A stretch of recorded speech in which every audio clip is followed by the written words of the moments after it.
Pope ফ্রান্সিসের শেষকৃত্য অনুষ্ঠানে অংশগ্রহণ ও শ্রদ্ধা নিবেদন করেছেন প্রধান উপদেষ্টা ডক্টর মোহাম্মদ ইউনূস। সেখানে শ্রদ্ধা ভরে পোপ ফ্রান্সিসকে স্মরণ করেন তিনি। শনিবার স্থানীয় সময় দুপুর 2টায় ইতালির ফিউমিচিনো আন্তর্জাতিক বিমানবন্দরে অবতরণ করেন তিনি। পরে ভ্যাটিকান সিটিতে পৌঁছান প্রধান উপদেষ্টা।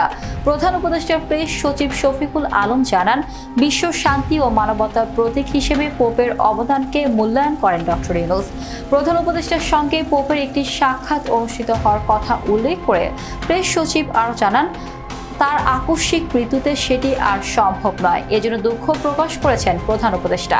নির্বাচন সম্পর্কে তিনি বলেন, নির্বাচন যথাসময়ে অনুষ্ঠিত হবে, এ নিয়ে কোনো সন্দেহের অবকাশ নেই। তিনি আরও বলেন, প্রধান উপদেষ্টা গণতান্ত্রিক প্রক্রিয়া ও সময়মতো নির্বাচন আয়োজনের প্রতি আন্তরিক। দেশবাসীর আস্থা ও অংশগ্রহণের মধ্য দিয়েই একটি সুষ্ঠু নির্বাচন অনুষ্ঠিত হবে বলেও জানান তিনি।